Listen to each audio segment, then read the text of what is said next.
Debbie Mack here, and these are my top 10 favorite legal movies, in no particular order.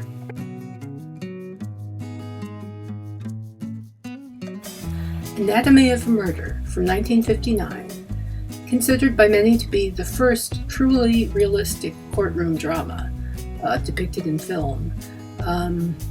This is an Otto Preminger film that stars Jimmy Stewart and George C. Scott, in both amazing actors. Lee Remick, Eve Arden, the list goes on. It is a wonderfully realistic movie about the law, and the lawyer even gets stiffed in the end.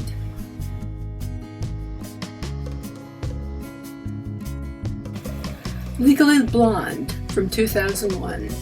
Legally Blonde is a comedy, and as such, of course, it's over the top, but it does depict how somebody who seems ditzy can actually have common sense, and how that can actually serve you well in the courtroom.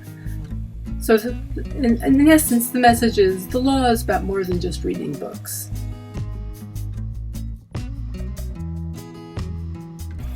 The Verdict from 1982. Paul Newman is spectacular as the lawyer trying to redeem himself by winning a big case against the Catholic Church, no less. His opponent is played by James Mason, and he's wonderful, of course. Charlotte Rampling and Lindsay Krause have supporting roles in this movie, and the movie is just spectacular. Again, there's a very realistic feel to it, and I really like that.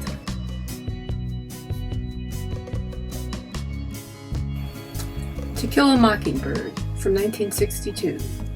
This is a classic movie featuring Gregory Peck as the Southern lawyer defending a black man against bogus charges of murder, as well as defending his kids against local prejudice. Great movie.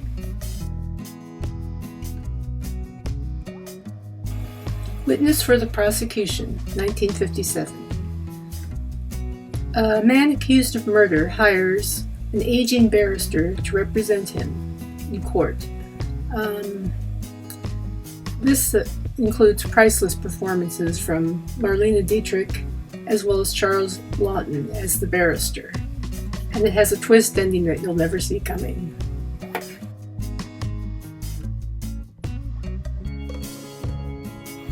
Inherit the Wind from 1960.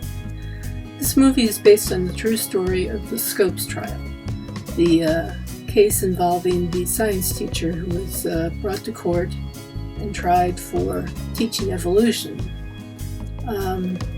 Spencer Tracy is fantastic as the Clarence Darrow character, and the William Jennings Bryan character is played by Frederick March. Gene Kelly also has a small role in it as a journalist. The issues in the movie remain as relevant today as ever. The Wrong Man, 1956. This comes from the master of suspense, Alfred Hitchcock. And in it, Henry Fonda plays a man who is mistaken for a criminal and arrested and put on trial. It's a scary scenario, and this is why we have due process, and this is why lawyers are important. And Hitchcock is really good at this kind of thing too, the innocent man thrown into a situation where he doesn't know how he got there. So, a must-see.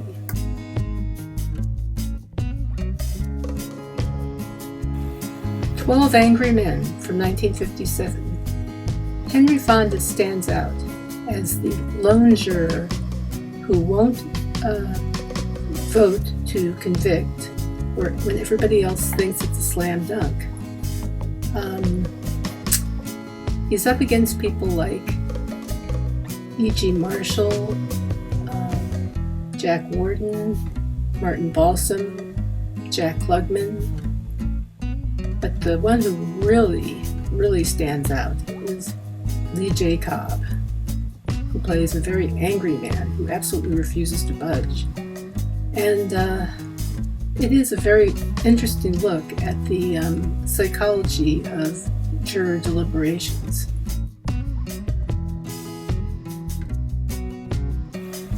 A Few Good Men from 1992. Tom Cruise is excellent, playing the part of a lawyer defending Marines who've been accused of murder when they claim that they were ordered to do what they did.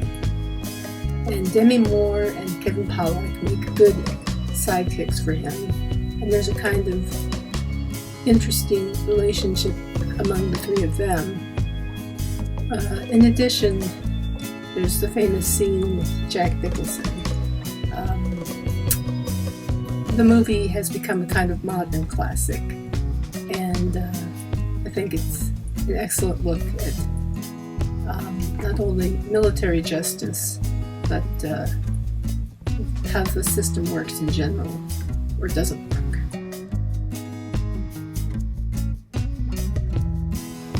Liar, Liar from 1997. Jim Carrey is just hilarious in this, and it just goes to show you don't have to be a liar to be a great lawyer. Absence of Malice, Paul Newman and Sally Field. And Justice for All, Al Pacino yelling, "You're out of order, you're out of order," over and over. And Miracle on 34th Street, because you just gotta love a movie where a lawyer gets to prove somebody is Santa Claus, through the U.S. Postal Service, no less.